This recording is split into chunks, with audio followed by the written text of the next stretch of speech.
Hi. Hi, how are you? Good. How are you? I'm great. Just, in the middle of Q4, Hanging on actually at the end of to it. your life, truly. Well, Yes. I didn't get home till like 11 last night because we did a double shift in the warehouse trying to get all the orders out for Christmas. Today's the very last shipping day to guarantee. Sometimes I will still arrive, but so Yeah. we shipped, I don't even know, 2,500 orders Oh yesterday out of our my fulfillment center. gosh. Oh my gosh. Wow. So Yeah. All right. it was Merry fun. Christmas. Merry Christmas. I'm tired. I was talking to my friend this morning. I'm like, I can't wait until next week. It's going to be my rest week. And she's like, careful what you tell your body because your body will go, okay, we can keep going. We can keep going, but we're taking our rest next week. And I'm like, oh, that's a good Yeah. point. So how Yeah. do you trick your body into not like shutting down after you've been through a big thing? I don't I know. have no idea. My body's already started to shut down and I don't have time for this. So I don't know. I don't have the answer for that, Susan. Yeah, we get our emergency and we get our little trickies and drink a lot of water and keep going. Elderberry. I keep popping those elderberry gummies. I don't know. Like you can feel your sickness on the perimeter. Oh, the nose swabs. I've been Oh, doing the nose swabs, the Afrin. Zycam. Oh, Zycam. No, No, those are so no, great. Zycam has like little nose swabs. Yes, I did those before I went to New York, and those were great. Yeah, Yeah, I feel like those actually, if you start to feel a tickle, the next day you wake up just fine. exactly. So I literally are on Subscribe and Save on Amazon because I use those all the time. So maybe start those. I I do don't know. have some of those. Yeah, no, that's a good point. I'll do that on Sunday night. Yeah, Um, Kels, welcome to Started from the Podcast. Started from the Podcast. Welcome to Started from the Bottom. I'm so happy you're here. I'm so happy to be here. I've been a very big fan of this podcast for a very long time. Like Oh, if you're so if there nice. was a contest and you could actually look and see which users have listened to this podcast the most, I dare say I might be in the top 10. Like I really love the podcast. Oh, you're so nice. It's when you're in the trenches, I don't know why, but it's so comforting to hear stories of other people in the Yeah. trenches. Oh my gosh. Yes. And I like even some like if the mantras I say to myself every now and then like have come from your podcast. Um Okay. Well, we're going to get I into that because I love know, mantras. it really has, it's made a really big difference for me. So, and I know you took the break. I just re-listened to the library. So I'm so grateful that you're back with new content. So, Oh, okay. Wait. Well, tell me let's start there. What are the mantras you say to yourself? well, I say to myself often, this was from the Quigley's, the chat books episode where you talked about the two most important rules in business: Yes. never run out of money, number one; number two, don't quit; and if number one fails, then defer to number two. Yes. So I say that to myself all the time. And That that's a is good reminder. that is a really good reminder. I feel like I live that every 6 months or Yeah, so. yeah. But So, I just have, yeah, I love the podcast so much. And you're really, to me, Susan, you were like the matriarch of female entrepreneurship. You have meant so much to me in this transition from being in traditional entertainment and media and stepping into the world of entrepreneurship. It's because of women like you that have gone before and kind of paved the path. And anyways, so oh, big that's fan, so really. nice. That's so nice. I feel like I'm equally inspired by you. I think like what you've done, like you said, stepping from, and we're going to get right into it, Mhm. but stepping out from a traditional role and like carving out your own path is so fun. Okay. So Kelsey, how did you get started? How did I get Take me started? back. Oh my gosh. So I think the place to start makes most sense is in college. So I went to BYU and I initially went to BYU because I wanted to dance. So that's what drew me to BYU and I went there and I danced. And after a year or so, I was drawn to the broadcast program. I'm a broadcast girly. And you know what's so crazy is my year of broadcast is like Cake by Courtney, Emily from High Fitness, Spencer Linton, who does all the BYU sports. Like we had this crazy Corinne Stocco, like this crazy group of broadcast girlies who've gone on to do stuff. But so I Rosie, jumped into wasn't Rosie in your group too? yes, Yes. yes. And now she Yeah, has a Bravo podcast. Yeah, she's great. Yeah. I know. It was I know. So it was heavy hitters, power girls. I guess we're all doing the news together. But and the reason I was drawn to that is because I grew up in that time when Food Network really started to boom. Like the Food Network was always on at my house, and Iron Chef was always on with the subtitles over. And I didn't necessarily want to do the news, but I loved food television. And so I thought, I'm going to do broadcast, but I'm going to figure out how to do food. And that's kind of how I really went into the program. And so much so that after my first year of doing that program, I wanted to get an internship. Like my goal was to get an internship at Martha Stewart Living. Like I thought that would be just the pinnacle. And I remember I literally applied for the internship on monster.com. Do you remember? Yeah. Monster.com was like a Yep. job Monster, site. monster. And I got it. Like I totally got this internship to work at Martha Stewart Living for a summer in the television department. And so at that time, it was a very interesting time to be in the company because Martha was under scrutiny for whatever Insider misdeeds. trading, right? Insider trading, Yeah. yes. And so I was there. I spent 2 summers there. The first summer was when like the trial was going on, and then the second time was when she was out on house arrest. So the first time, it was an interesting time to be there because they had built this brand around her face, and then they were trying to figure out how to grow the brand without Martha being front facing to everything. So they had a couple of TV projects that had other personalities. So I worked on a show called Everyday Food that was on PBS, and it was 4 other food hosts that weren't Martha, but kind of continuing on that brand. And then the second summer, I worked on, if you remember, right when she came back from jail, she did a network show with NBC, like a daytime show called just Martha. Mhm. Um, but those were incredible for me to kind of see how food production happened. It confirmed that I was passionate about the industry and that I wanted to do it. And so I came back from that first internship and approached a professor within the broadcast program and said, I want to start a college cooking show. Can I do that? And he was like, oh, that's cute. And he's Oh, like, well, I can't really, like, I don't my know. favorite. That's That's so cute. cute. I don't know really how, I mean, sure, if you want to do something, we'll find a way if we can support you.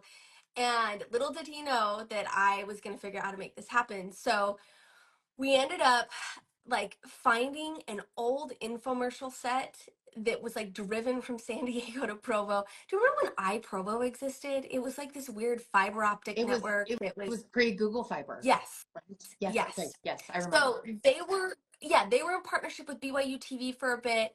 And so I started the show called Kelsey's Kitchen, literally volunteers from the broadcast program to help me work on the show. In fact, many of those people that I just mentioned at some point worked on Kelsey's Kitchen. And then Courtney had like a daytime panel show. Like we started this whole thing of like making up our own shows. But we ended up shooting 100 episodes of Kelsey's Kitchen over the course of 2 years. And For it was real? And where for where did real it air? on BYU TV. Oh my goodness. So it aired on like on campus and locally and whatnot.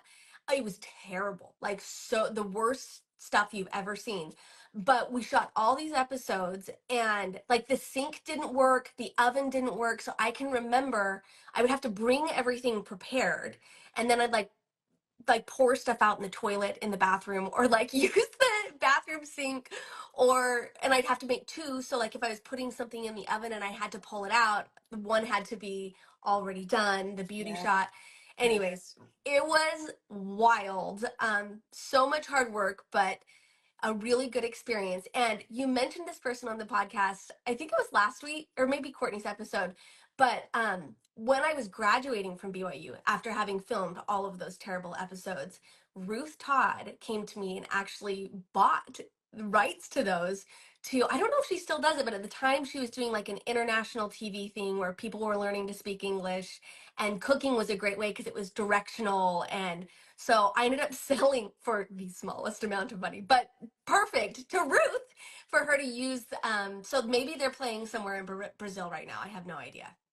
Okay, I have so many questions. But first, let's once again sing the praises of Ruth Todd Oh, because there is no one unmatched. like her. Yeah. She's so understated. She does not care to be on the forefront of women in business. In fact, I think that she like pushes it Yeah. away, but she is such an OG in like a beautiful way, and I'm obsessed with her. I She's agree. incredible. She's the CEO of Bonneville Communications. We mentioned it with Courtney, Mhm. and she is just one of my favorite people.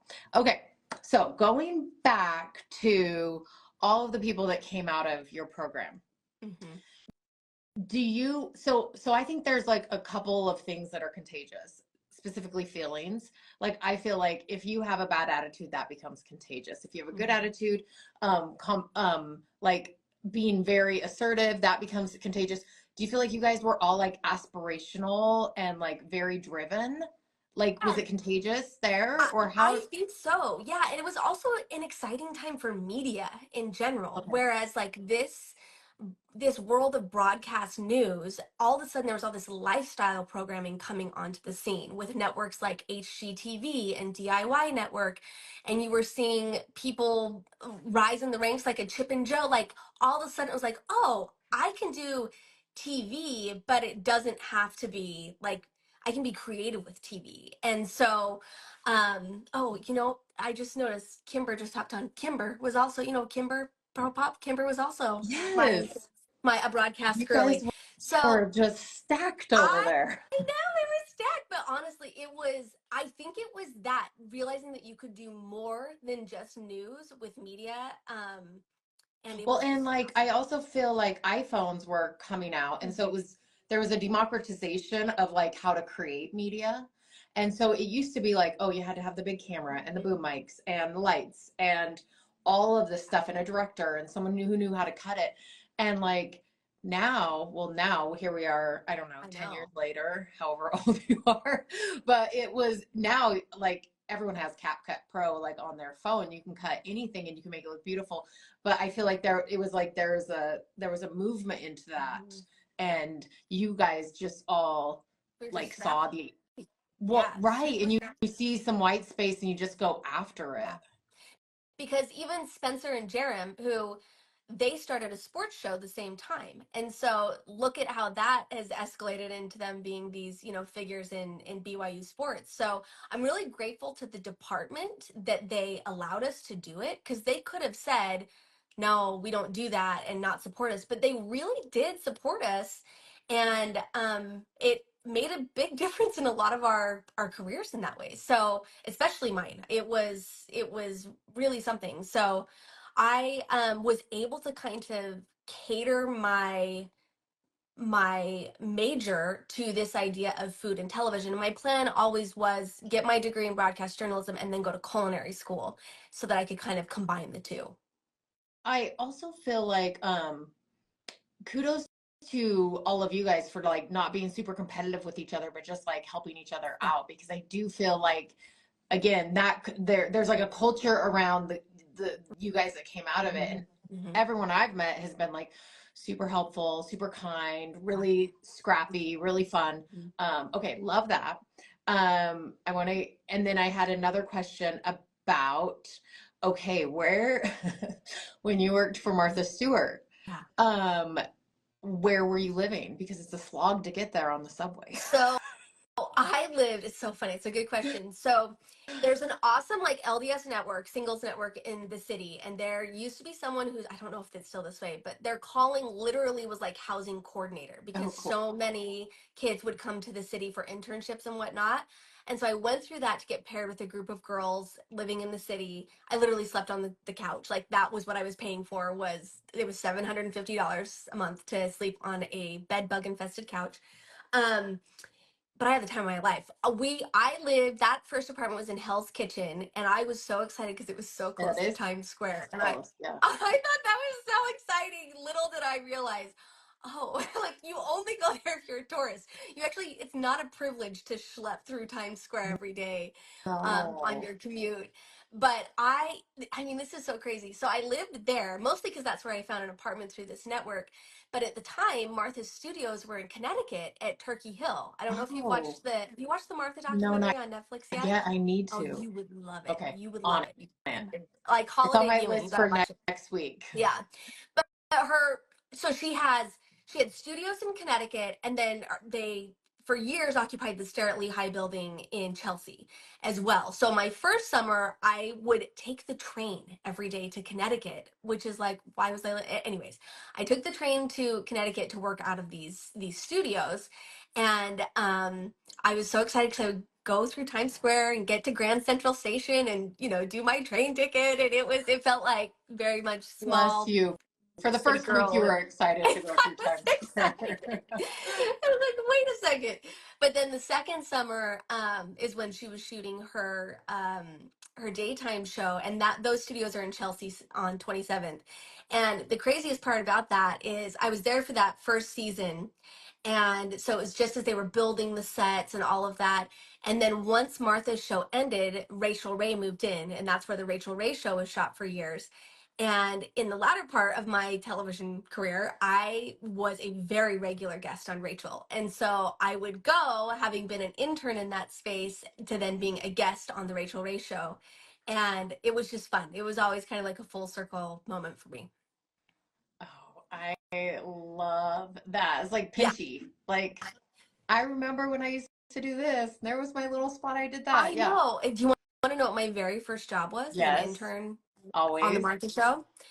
So at least when I was there, Martha wanted everybody to use pencils because she didn't like mistakes in pen. And so my job was to go around and sharpen the pencils on everyone's desks. Also, it was required that everybody put their desk to bed every night. So everyone's desks were so neat and tidy. And then in the morning, I would come in and sharpen all of the pencils. It's like the perfect intern job, but it was the pencil I sharpener. I mean, you probably got to know the office better than anyone else, though, by I, being a pencil I sharpener, right? It was so cool though. Like I can't even tell you, like kid in a candy shop. It was just taking it all in. And I mean, Martha is Martha. And look, we all idolize Martha in some aspect. But the people, the best thing Martha did was hire good people, and the talented people that supported that company and grew that company. Unbelievable the type of people that she surrounded herself with. Yes. Oh, I love it. Okay. So you graduate from BYU. Yeah, Do you go to culinary I school? do. I go straight to culinary school Okay. in LA. And did a cordon bleu program, and the whole same thing like with my broadcast program. The whole time I'm in culinary school, it's like, well, I'm going to work in food media. I didn't do culinary school thinking I'm going to open a restaurant or I'm going to, anyways.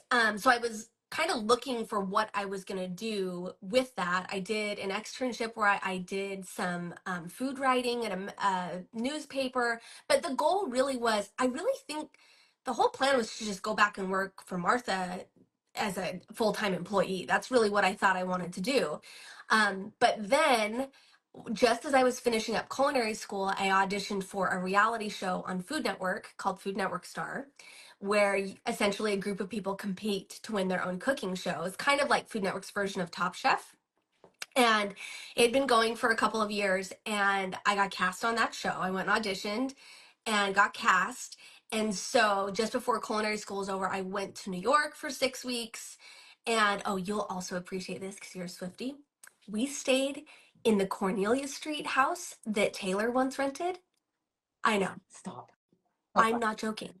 You know the carriage house? It's Yes. like on merch now. You guys, That house, you guys slept in the same bed, probably. we slept in the same bed, Susan. No, but like, cause that house was used for like, I think they did a Real World season Oh, there. Like yes. that's it was kind of used for that, and so I've lived in one of Taylor's homes, You guys are but basically best basically friends. best friends. Basically. Anyway, so that's where we went. We stayed. We lived there for 6 weeks, and this was like prime reality show time, right? Like Big Brother was popping up. Like it was like $1 million experience I wouldn't pay a dollar to do again. And so so Like glad. all reality television. Holy cow. And I mean, I was 23. Like, I was so young, and I had clearly been cast as the young person who thought she knew what she was doing, but actually had no idea what she was doing. And I was just gullible enough to, like, not totally recognize that. But when you sign up to be a character Yes. cast on a show, and that was my character, and Yes. whatever. I did well. I didn't win, but I did well. I made it to the finals. And but the best thing that came out of that show was that Bobby Flay was a judge on that show. And for whatever reason, Bobby saw something in me, and Bobby has a production company. And so, even though I didn't win the show, after doing it, Bobby approached me and said, "Hey, I think you're really talented and you could offer something to the network. Let's go pitch a show together." And so, in the surprise of my life, I was pitching a show with Bobby Flay to Food Network, and we actually sold that show. And that was, I mean, there are moments in your career where you have some good luck, and that was a very good luck being in the right place at the right time moment for me. Yeah. And then when you were on the show, do you feel like you understood the timeline or even like the story they were trying to tell because you did 100 episodes, or it was 100 episodes, right, of your college show? Yeah. No, I didn't understand. And because reality was so, no, not at all. What I did, this is what doing 100 episodes of that show helped me do, is it helped me to talk and cook at the same time. Like, I got so much practice of the standing and stirring and teaching and talking, and that was really valuable. Okay. Okay. But you really didn't understand how you were being portrayed or what they were trying to get out of you. No, I mean, the further you got in the show, like you've like I remember one, because you like do these crazy challenges, right, where they give you no time and no ingredients, and you're supposed to make a gourmet meal. And I remember once Giada, she was a judge, and she was like, "You just seem like an over caffeinated cheerleader to me." And I was like, "Oh, I think." Okay, that's how they're trying. That's what's going on here. So I need to tone down the energy. But then at the same time, they're like, bigger for the camera, like be Yes. yourself, like it was crazy, and the point is to make good TV and good entertainment. And I, like I said, I'm so glad I did it, and it really did kick off a lovely career with Food Network and Cooking Channel that lasted the better part of a decade. So really Right. glad I did Okay, so you get your show with that. Bobby Mhm. Flay. Crazy. And how long did that last? What happened then? So we did that show for 5 seasons, which, by the way, I was young enough to not realize that doing 5 seasons of a singular show is a massive success. Like, it is so hard to get multiple seasons. So I just kind of thought, I mean, I was so young. I was so, so, so young that I thought, okay, this is great. I have a show on this big network. This is my dream job, pinch me moment. And now I'm part of the Food Network family, and this will be my job forever. And that is just not, I mean, there's a few core personalities that the network held on to for years: Bobby, Giada, Ina, like, and they really built out those franchises. But then there's been a lot of other little people that have kind of come and gone. And I just didn't realize it was also at a time like Instagram didn't exist yet, so people weren't building personal brands like they do today. In fact, my first Facebook account was Food Network ran it because I was under contract with them. And so everything I posted had to be approved by the network because I was representative of their network. And that was just built into my contract. And so it was so different. So I did that for as I had a great run. I ended up doing 2 other seasons of a different show. We did Kelsey's Homemade, which was like an extension of Kelsey's Essentials. It was after I'd had a baby and I was kind of young mom in the city. I don't know. Um, and then at that point, Food Network got bought by Discovery Channel. And this is when streaming enters the picture and totally starts busting up cable television, which was like a huge, huge shift to how the industry had operated for so many years. And when Discovery bought Food Network, naturally all of the executives changed, the strategy changed for the network. And the biggest change there was that they were moving from these traditional stand and stir shows where people are teaching you how to cook in the kitchen, like a Paula Deen or Ina, and they were dumping all their money into primetime programming, competition cooking. And I definitely am more suited to be a stand and stir host than a primetime host. And so there just was no money. And so once that happened, I realized, okay, I think this chapter's coming to a close. and I need to figure out what I'm going to do next because I'm not going to be with Food Network forever like I thought I was for a couple of years. So back to Martha. What do we No, do next? What do we no. do So at this point, no, although maybe I should have. No, no, because at that point, because Martha's company was never the same after she came Yeah, back. And actually, the documentary will talk all about this. I can't wait. But I'll it text you wasn't, while I'm yes, watching. it wasn't what it was. And at this point, I realized, well, I want to make money.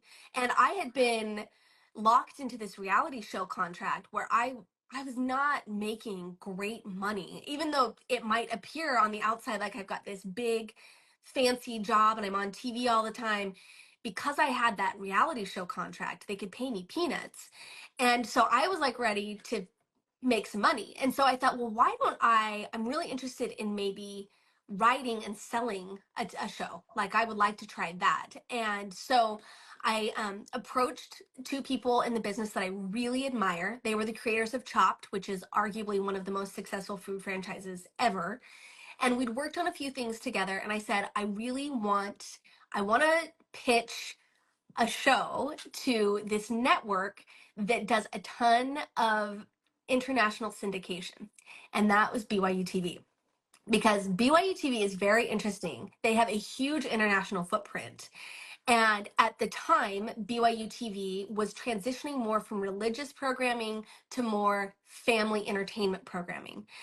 People like Netflix and Hulu did not have a ton of great family content. And so BYU TV was like, let's create that family content, air it on our network, and then sell it. And so I was very intrigued by that. And so we put together this pitch for a family food game show called Dinner Takes All. We sold it to BYU TV, and our whole goal was syndication and international distribution. And it was a big goal, but it actually seemed like it might work. So we shot the show. It was awesome. We did 3 seasons. It was two families facing off against each other, making their family's best signature dishes in front of a live studio audience. And then COVID happened. So we got 3 seasons in and we couldn't shoot the show. And also at that time, a new executive came in to BYU TV and the focus and strategy diverted back to religious programming. And so yeah, they weren't doing that as much. So at that point, I I mean it's just devastating. You put so much into it and you have so little control over what happens to it. That at least has been my experience in traditional TV and entertainment. And I did one more big TV run. These same producers who were the Chop producers, they were piloting a daytime syndication show for ABC, like a panel show, like The View, but food focused for NBC. And they had me in the lineup, and I spent 9 months what they call chem testing with other talent. And so we jump on these Zoom calls together and we go back and forth, and it was many of them were celebrities. Another pinch me moment of like, I mean, not super fancy celebrities, but like a Joey Fatone, right? Like, Right, like fun ones. yeah. And I thought I had this show in the bag. We were about ready to shoot the pilot, and a week before we shot the pilot, they called me and said, "I'm sorry, we're placing you with celebrity talent." And I didn't shoot the pilot.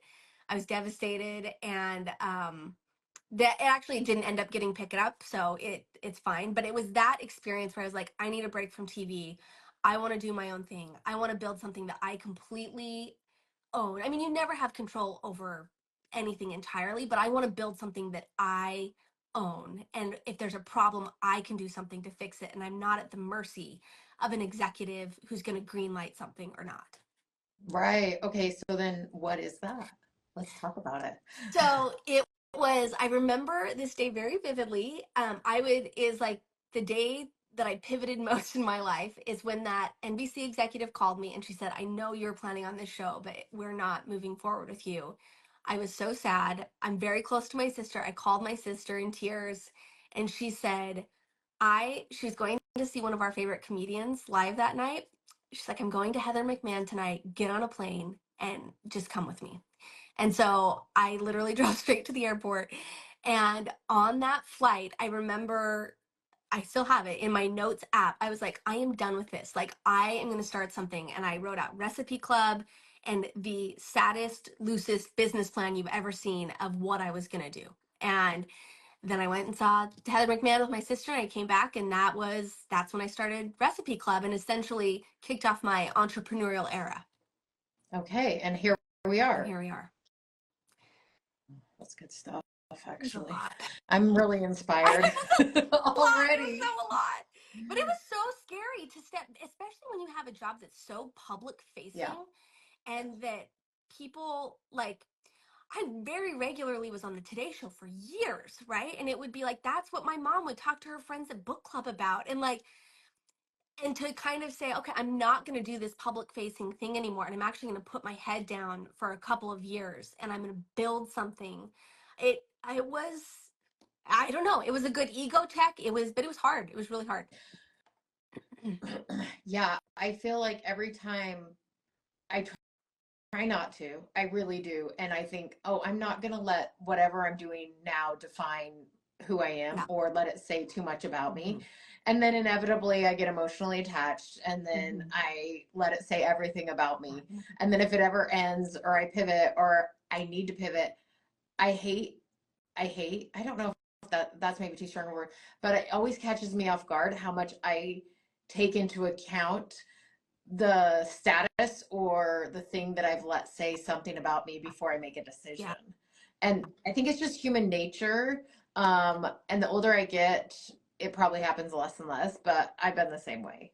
Like, Well, I feel yeah. like, yeah, And I think that you touched on something so important there because I kicked off this very public and like dream jobby career in my early 20s. I fell even more victim to that because I didn't have the maturity. Does that make sense? Like yes, I lacked that maturity and yeah, it's still honestly like it's still something that I work through is it's like unless my job was out in the open for everybody to see and attached to all these things that meant success, then I wasn't doing my job well or I wasn't successful. And I'm so grateful I was able to let that go because that's impossible to keep up with, especially when you just don't, especially in entertainment, you don't have that much control over it. I mean, right. to a certain extent, but it didn't matter how hard I worked. At the end of the day, it was someone's opinion that really determined whether or not I continued working in that role in that job. Yes. And I just to like even I think we all also fall victim to like it also has to look like this person or the someone that we see, you know, Mhm. and it's just a miserable experience to chase after that. So miserable. Like it messed with my mental health. Anyways, and in fact, another mantra that I think came from this podcast at some point is that I will often tell myself, "You are running your own race." Like Kelsey, you are running your own race because the comparison is going to happen in any type of career, but especially a very public facing career like that. I felt it extra, but yeah. Anyways, it was a great chapter, and if a TV opportunity ever presented itself again. I would certainly entertain it, but I'm not chasing those opportunities like I once was.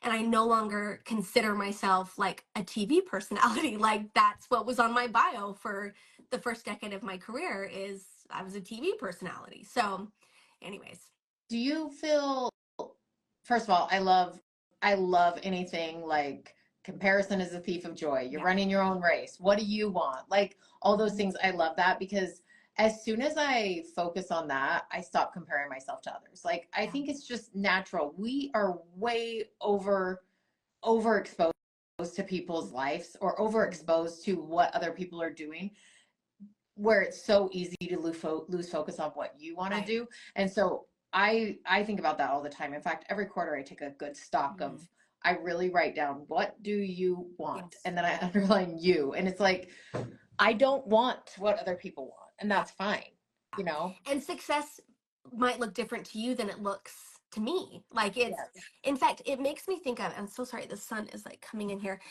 You know, the Beyonce documentary from a couple years ago, like a Yes. long time ago. She has a whole, there's this scene where she's sitting on the sitting on the couch and she says, I had to ask myself, what do you want? And she literally, I can hear her saying it. Yes.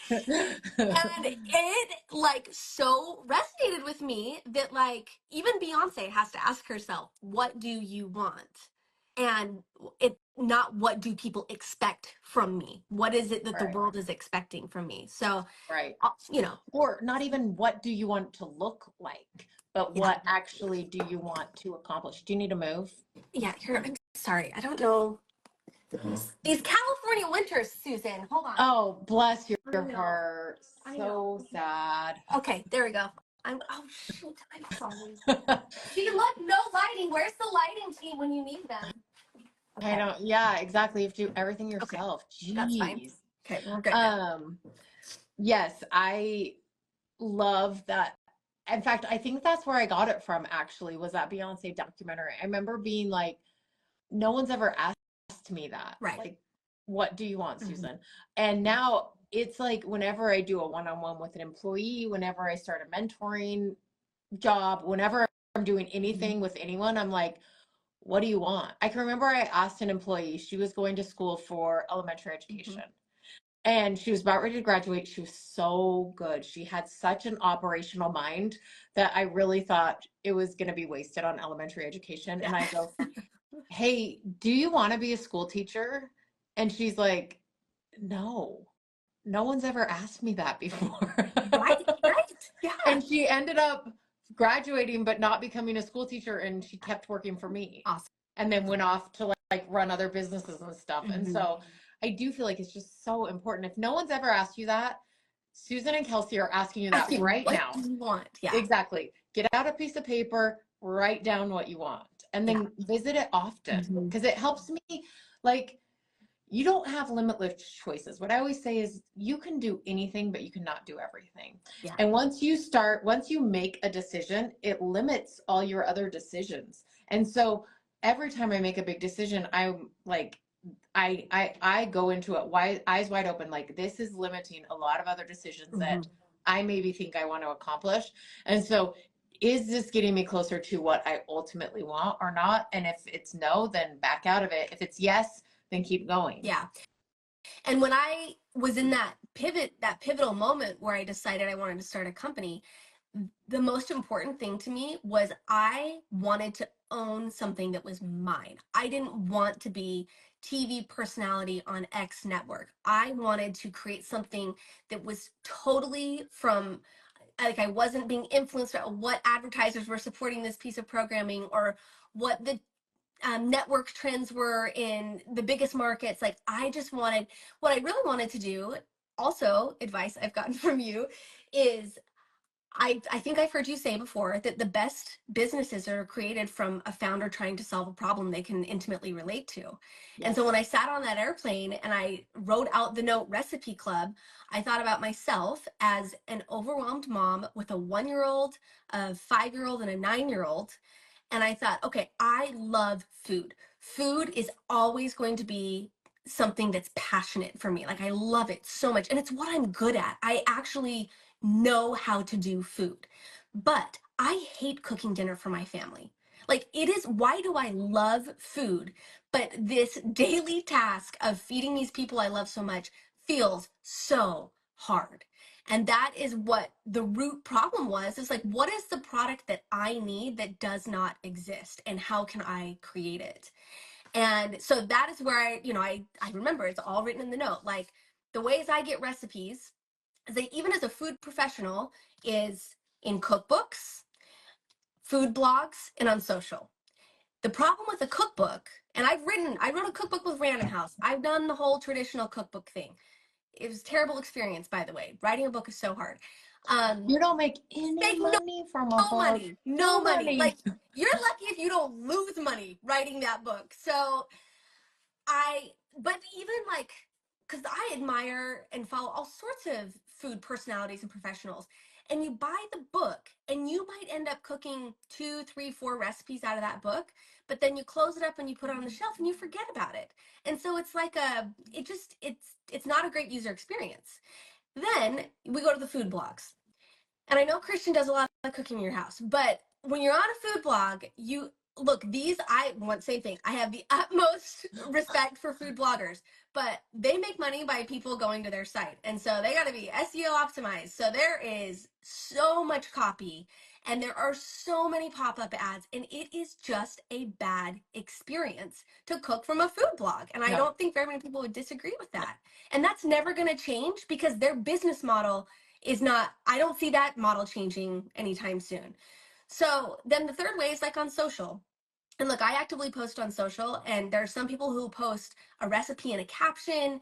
You know, some people are going to do an automation and send it to you, but it's hard, not to mention cooking from your phone while you have toddlers and then your screen goes dark. Like and then it's you're a bad touching experience. it with your clean finger, trying Yes. to get it back on. Yes.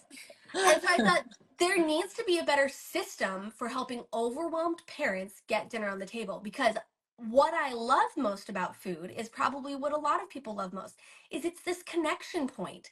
It's this thing where, I mean, nothing beats sitting down and breaking bread with the people that you love most. And I think that it's one of the most important things I can do as a parent is have regular dinners at home with my kids. And even though I'm someone who writes recipes for a living and I provide those recipes, it's not the recipe that's the most important. It's the connection that happens at the table that I believe in so much. So that was kind of the impetus for like, what could I do that I could completely own and build with conviction from? And and I thought, well, let's create Recipe Club where it's not just a cookbook that we spend 2 years writing, 9 months selling, and then it just, you know, disappears. Let's not write a food blog because I'm not a fan of that.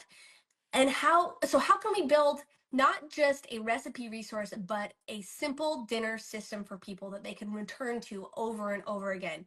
No ads, no long blog posts, no drawn out stories. And that's kind of, so we came up with a membership model, and the business side of me was like, well, what's going to be scalable?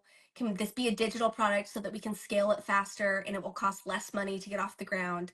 And so that's what we did. We developed a membership. Okay, so tell me how the membership works. Okay. I say we. It's so funny I keep saying we. It was just me. I don't know. Like, this is just me.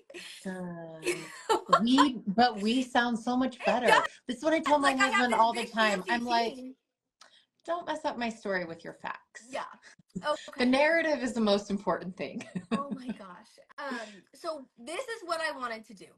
Is because I think it's important to have a library of good, reliable recipes, but we also need some fresh stuff in there. And so, what I wanted to do was create a platform where every month we would release 5 new recipes that were seasonally driven or solved a problem for our community. So, still in Recipe Club today, every month our members can vote on what recipes they would like to see most.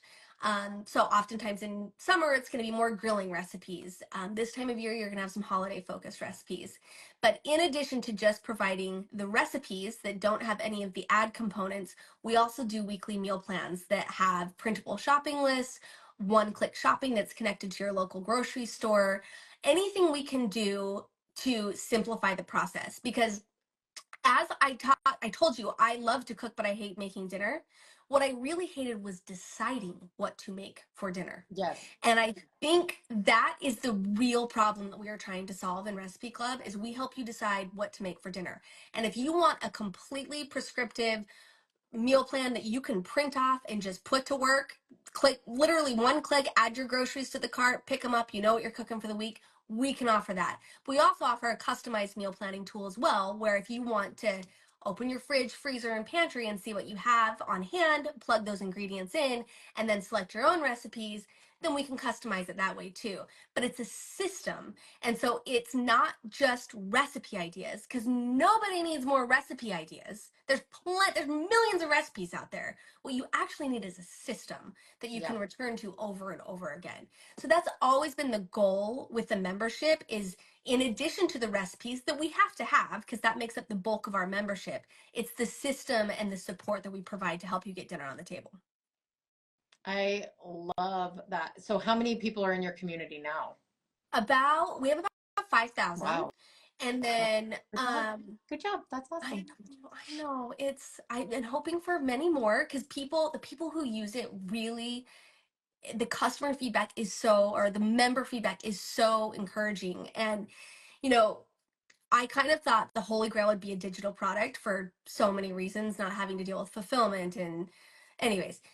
And we launched with the when I launched with the digital product and did that for a year. And then I took a week and I reached out to 25 active members and I spent an hour on the phone with each of them, just asked them about the product. And what I heard from so many of them was, I love it, but I like to cook from a hard copy versus my phone or my laptop. So I print off the recipes and now I just had this whole stack and they would show me their big stack of Recipe Club recipes. And then they'd show me their binder that was like purchased at Staples 10 years ago and has marinara sauce on it and is completely stuffed and not organized. And it was people telling me, oh, I have this binder, but it's not organized. That I thought, you know what?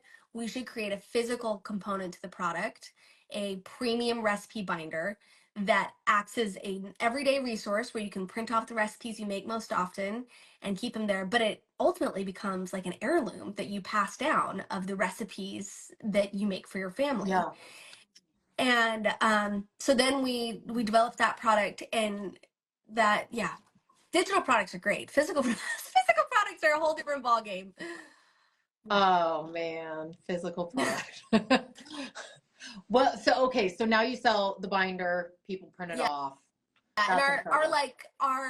our kind of hero product is the bundle, which includes the Recipe Club membership, an annual membership, plus the binder, because they're kind of created to work in tandem with one another. And the other big motivating factor for creating the binder was I have yet to crack the code on influencer marketing. And it's interesting because I play the role of influencer myself in certain aspects of my business, but it is tough. And especially when you have a digital product that someone cannot hold and speak to. It's one thing when they can put cute moccasins on their baby and look at those cute little baby toes in those Yeah. moccasins, and that's kind of easier to talk to. Food is interesting because people are typically using our product at night.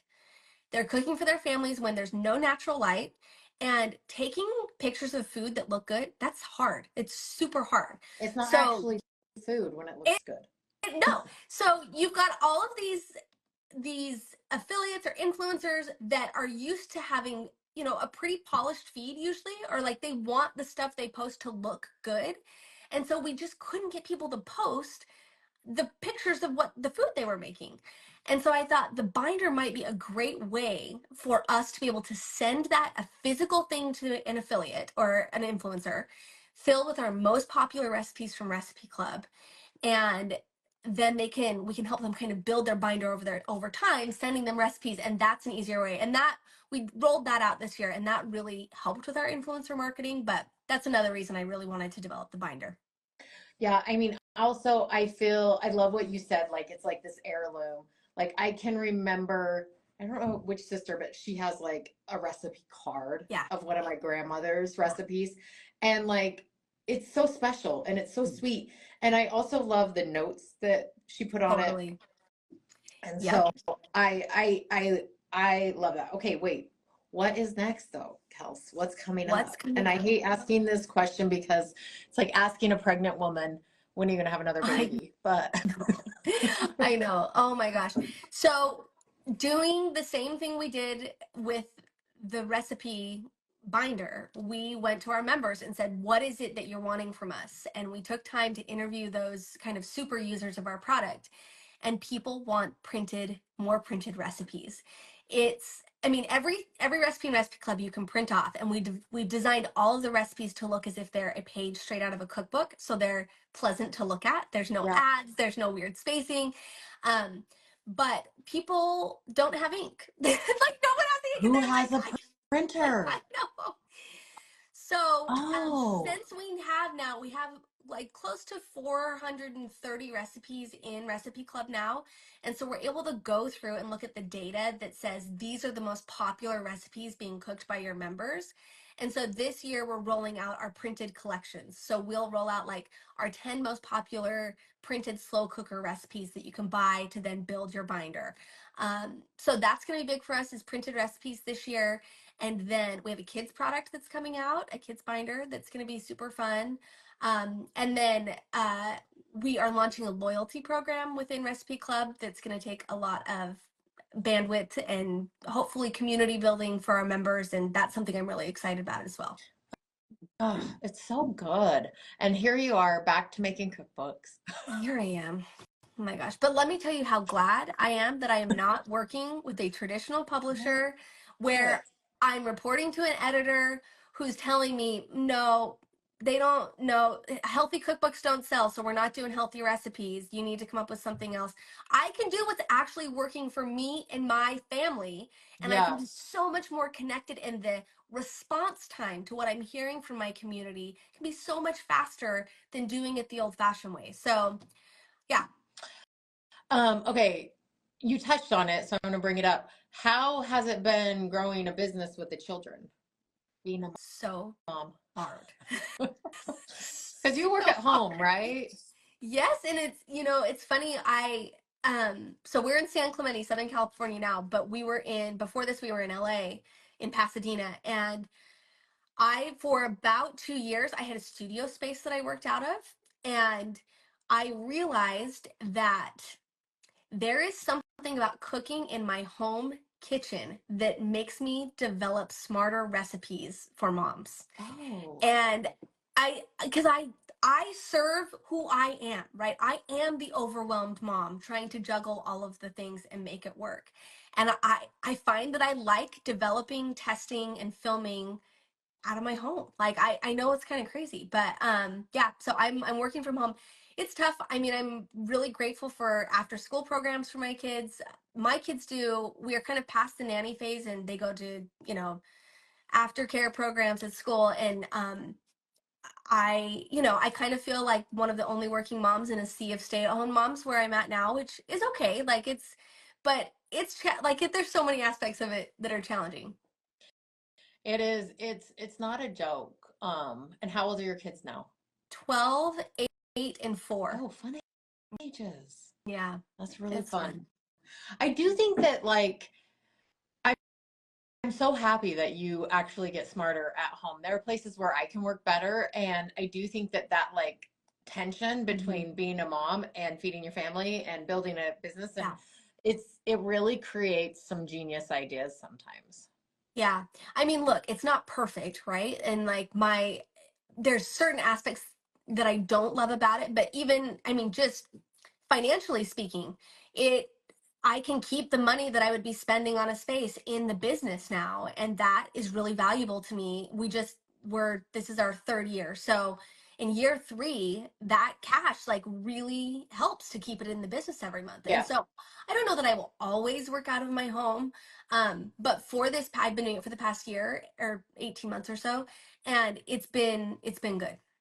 I think that's the secret actually to being a working mom is to be super flexible around be super flexible and then also honor the different seasons of your Yeah. life. Because I can remember when I worked from home, my babies were young and I wanted to be able to pop up if someone was crying or Hmm. help put them down for nap time or do Yeah. stuff. And now that they're both like my daughter's in college and my son's in high school, like when I'm working from home now, I get too distracted. And so I need to be in Yeah. the office. And so Yeah. I think that's it, is just honoring it.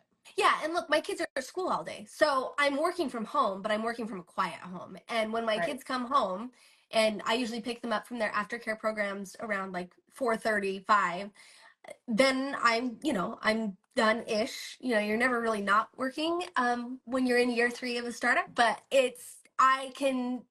but this is the thing, is me when my kids come home and I move into mom mode where I'm making dinner. That is just market Yes. research. That is me like figuring out, feeling those pain points that our members feel for Yeah. getting dinner on the table for their family. So it's important that I feel that too. I don't know. Yeah. No, it all ends up like kind of working together Yeah. for sure. Yeah. Okay. Kelsey, where can people find you? They can find me on here on Instagram, Kelsey Nixon, and then I'm kelseynixon.com, is where you can check out Recipe Club and the Recipe Binder. And yeah, come hang out with us in Recipe Club, where we Yes. learn to hate dinner less. We love dinner. Well, you know what? I don't even make dinner and I can't ever decide. My husband's always like, "What do you want for dinner?" And I'm like, "What do you think sounds good?" And he's like, "This." I'm like, "Great, that sounds great. Let's I do know. it." I know. And this is the thing. It's never going away, Susan. Like this is a problem. We are always, you have to eat for the rest of your life, every I day for the rest of know, your but life. when he's not around, I just order food. Like I I'm know. so bad. I No, don't cook. I don't like to cook. no, I don't it's like to not bad. bake. But you do like to connect with your kids over food, right? Yeah, or in the car when I'm driving them. Yeah. Yeah, So yeah. I don't know. No, I definitely see the value in it. It's just I wish I loved to cook. And maybe you know what? Maybe there'll be a season in my life Maybe where you I do. will. That's the thing. Yeah, honor you got to honor the Honor seasons. the season. Absolutely. Thank you so much for coming on. Like this was so fun, and I when I decided to do my podcast this way, I was so excited because you're on my wish list, and I'm like, when am I gonna get to California? When's Yeah. Kelsey gonna get here? Yeah. Like it's just so good to have you on. You've long inspired me. Oh, well, I'm a fan, so keep going because I'll keep listening Okay, and re-listening and and writing down we'll have you mantras. on again in a few years so we Yes. can get an update. Oh man, yeah. I'm looking forward to that. Don't run out of money and don't quit. Don't And if quit. you run out of money, don't quit. Don't quit. Okay, thanks, Kels. All Talk to right, you we'll see you later. later. Bye. Bye.